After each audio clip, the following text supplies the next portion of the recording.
মহাশয়, এখানে উপস্থিত মন্ডল 4-এর জিএস খোকন মালিক মহাশয়, এছাড়া যে সকল শক্তি কেন্দ্র প্রমুখ বুথ প্রেসিডেন্টগণ উপস্থিত আছেন, এছাড়াও আমার দেবতা তুল্য কর্মীবৃন্দকে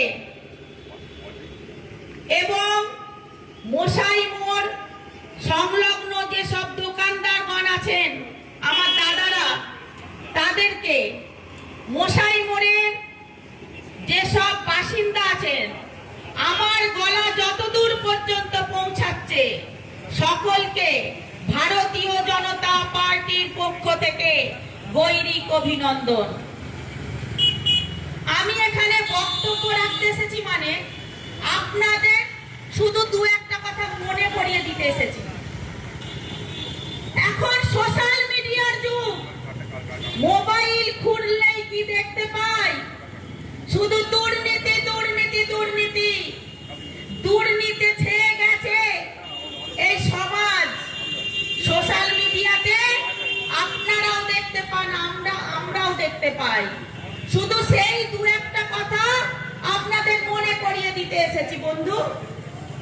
2011 সালের আগে যখন পশ্চিম বাংলার মানুষ, এই হরিপালবাসী, এই মশাইমোড়বাসী সকলে আপনারা আমরাও একজনের মাথায় আশীর্বাদের হাত রেখেছিলাম। 34 বছরের সিপিএম এর অপশাসনে অপশাসিত হয়েছি, নির্যাতিত হয়েছি। তাই একটা দলকে ভরসা করেছিলাম, সেই দলের নাম মা মাটি মানুষের দল।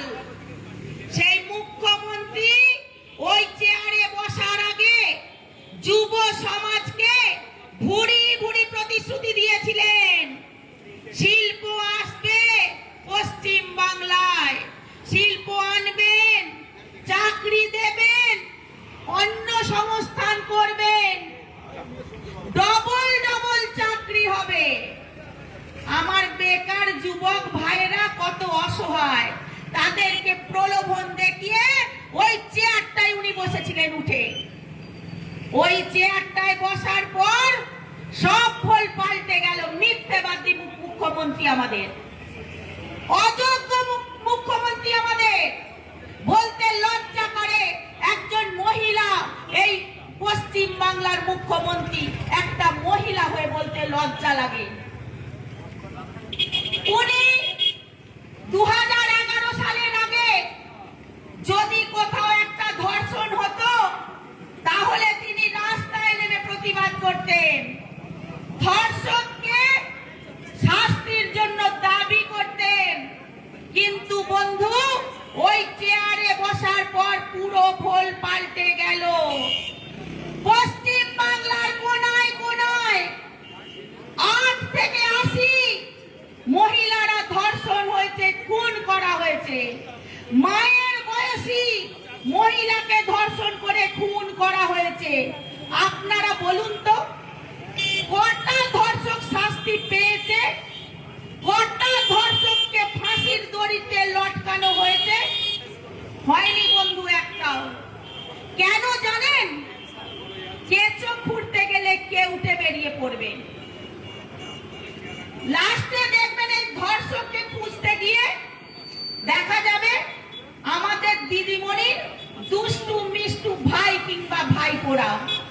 তাই তিনি কোনো ধর্ষককে শাস্তি দেন না। যদি ভোট ব্যাংক কমে যায়, লোভী মুখ্যমন্ত্রী একটা। মহিলাদের এই কে কতটা ধর্ষণ হয়েছে তার উপর নির্ভর করে উনি রেট বেঁধে দেন। রেট, পশ্চিম বাংলার মহিলারা বাজারের আলু পটল যেন, উনি রেট বেঁধে দেন। আমরা পশ্চিম বাংলার মহিলারা এতটাই ওনার চোখে নিচু যে আমাদের রেটের আওতায় ফেলে দেন। মুখ্যমন্ত্রীর উদ্দেশ্যে একটা কথা বলতে চাই, দিদিমণি, তোমার বাড়িতেও যদি মহিলাটা, তোমার ভাইঝিটা, তোমার বউ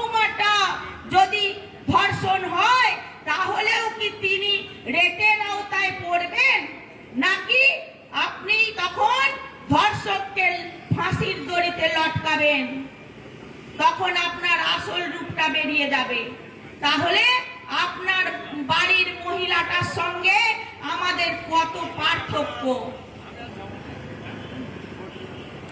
এই প্রায় 1.5 বছর আগের কথা, আরজি করেন আপনার আমার ডাক্তার বোন অভয়া, তাকে কাজের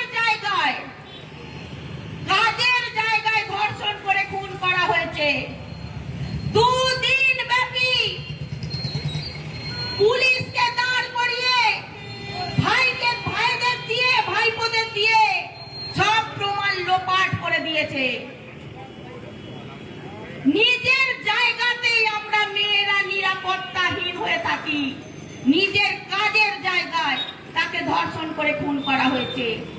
আপনারাও জানেন, আমরাও জানি, একটা চিকিৎসক আমাদের কাছে ভগবান। চিকিৎসকই পারে একটা প্রাণ ফিরিয়ে দিতে। সেই ছোট্ট বোনটা আজও কোনো কিনারা হয়নি, শাস্তি হয়নি ধর্ষকদের। বন্ধু, এই বোনটাকে আপনার আমার বাড়ির জায়গায় বসিয়ে দেখুন কোনখানটা জ্বলন হয়। সেই জন্য আমরা মহিলারা এই মুখ্যমন্ত্রীকে একজন মহিলা মুখ্যমন্ত্রী হিসাবে লজ্জা পাই, ধিক্কার জানাই। এবার আসি শিল্পের কথা। উনি বলেছিলেন পশ্চিম বাংলায় অনেক শিল্প আনবেন, যদিও বা পাশের বিধানসভায় টাটা শিল্প এসেছিল, তাকেও তাড়িয়ে ছেড়েছেন আমাদের দয়ালু মুখ্যমন্ত্রী। উনি বলেছিলেন ডবল চাকরি হবে। আর এখন উনি আমার বেকার ভাইদের ভাতার লাইনে দাঁড় করিয়ে দিয়েছেন। 1,500 টাকা ভাতা। কত দয়ালু উনি ভাতা দেন। আমার ভাইদেরকে চাকরি দেবেন বলেছিলেন। গরিব বাড়ির ছেলে মেয়েরা প্রাইমারি স্কুলের চাকরির জন্য লাখ টাকা খরচা করে, আমাদের হরিপালেই আছে একটা স্কুল যেখান থেকে ট্রেনিং নিয়েছে, পিটিটিআই ট্রেনিং, এসএসসিতে বসার জন্য বিএড করেছে। মায়ের একটুখানি গহনা যা ছিল সেটা বন্ধক দিয়ে কিংবা বিক্রি করে, বাবার এক চিলতে জমি বন্ধক দিয়ে বা কিংবা বিক্রি করে, তারপর যখন ট্রেনিং শেষে চাকরির লাইনে দাঁড়ালো, তখন কি হলো? পিছনের দরজা দিয়ে শীত কেটে বেরিয়ে গেছে। আমাদের পার্থ চট্টোপাধ্যায় সব চাকরি বিক্রি করে দিয়েছে। যেই রক্ষক হলো সেই হলো ভক্ষক। আর এদিকে আমার বেকার ভাইরা লাইন দিয়ে দাঁড়িয়ে রয়েছে, তাদের হাতে চাকরি তুলে দেওয়ার বদলে দিল ভাতা, 1,500 টাকার ভাতা। তাহলেই বুঝুন পশ্চিমবঙ্গের অবস্থা কি। লক্ষ্মী ভান্ডার দিচ্ছেন 1,500 টাকা, অথচ এই লক্ষ্মীরাই, যে লক্ষ্মী ভান্ডার গ্রহণ করবে, এই লক্ষ্মীরাই নিরাপত্তাহীন। কোনো নিরাপত্তা নেই, কোনো সুরক্ষা নেই, কোনো মর্যাদা নেই, কোনো সম্মান নেই। তাই মহিলাদের উদ্দেশ্যে বলছি, মায়েরা, বোনেরা, এই লক্ষ্মী ভান্ডার বন্ধ হবে। তার পরিবর্তে বিজেপি সরকার গঠন হওয়ার পরের মাস থেকে ওই অ্যাকাউন্টে অন্নপূর্ণা ভান্ডার চালু হবে। কোনো লক্ষ্মী ভান্ডার থাকবে না। লক্ষ্মীরা নিরাপত্তাহীন হয়ে ঘুরছে, তাই আমাদের অন্নপূর্ণারা সুরক্ষিত থাকবে, মর্যাদা থাকবে তাদের। এটাই মহিলাদের বোনাস। টাকাটা বড় কথা নয় মায়েরা, দিদিরা, আপনার সম্মান থাকবে, এটাই আপনার কাছে বোনাস। এই বলে আমি আপনাদের একটা কথা দ্বারা মনে করিয়ে দিতে চাই। মমতা ব্যানার্জি বলেছিলেন না, বাংলা নিজের মেয়েকে চায়, বাংলা নিজের মেয়েকেই চায়। ওদের কথা তুলেই বলছি, আমি এখানের ভূমিকন্যা, এখানে তৃণমূলের একটা মানুষও নেই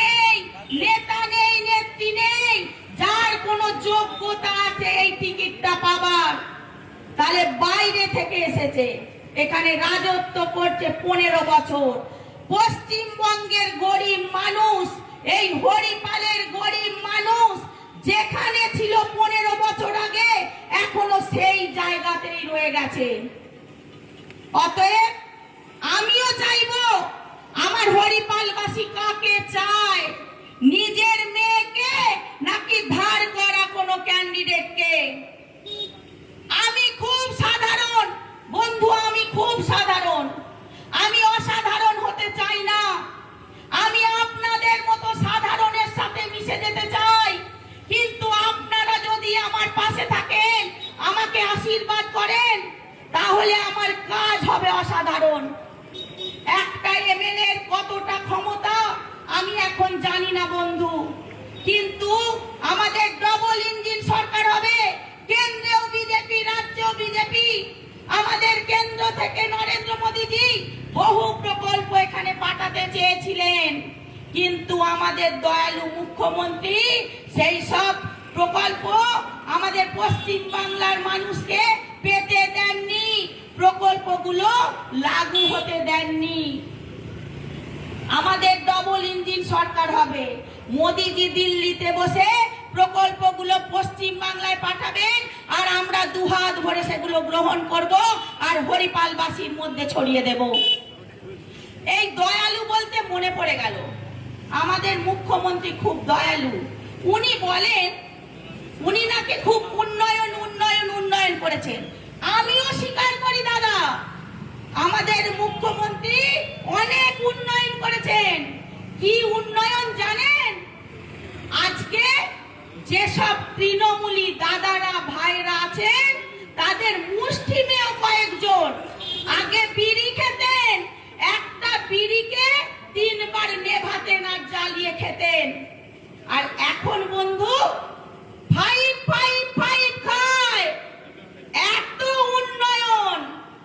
আগে ক্যাচ ক্যাচ করে সাইকেল চালিয়ে বাজার যেত, আর এখন মোটর সাইকেলে চাপেন, 4 চাকায় চাপেন, এরই নাম উন্নয়ন।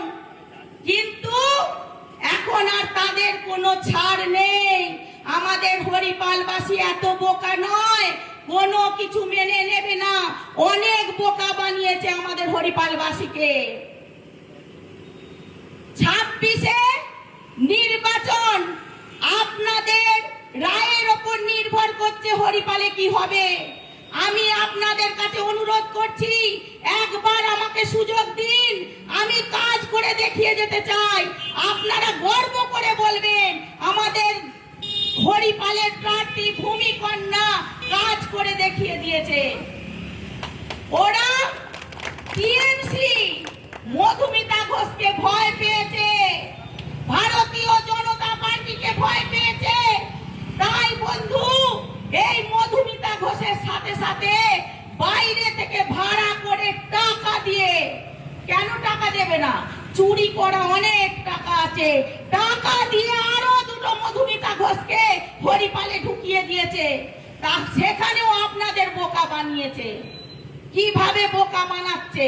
আপনারা এই অসম্মান আর মেনে নেবেন না। ভূমিকন্যাকে যদি মানেন, আমি কাজের দ্বারা প্রমাণ করে দেব। অতএব আসন্ন বিধানসভা নির্বাচন আপনারা যা জাজমেন্ট করবেন, আমি শিরোধার্য হিসাবে মেনে নেব। এই কয়েকটা বক্তব্য রেখে আমার সংক্ষিপ্ত বক্তব্য শেষ করছি, কারণ আমাদের দিদি এসে পৌঁছেছেন, ওনার মূল্যবান বক্তব্য পেশ করবেন। বন্দে মাতরম, বন্দে মাতরম, ভারত মাতা কি জয়, ভারত মাতা কি জয়। ধন্যবাদ আমাদের সকলের প্রিয় প্রার্থী, আমাদের হরিপাল বিধানসভার ঘরের মেয়ে মধুমিতা ঘোষ মহাশয়কে। এখন আপনাদের সামনে এসে হাজির হয়েছেন বাঁকুড়ার সালতোরা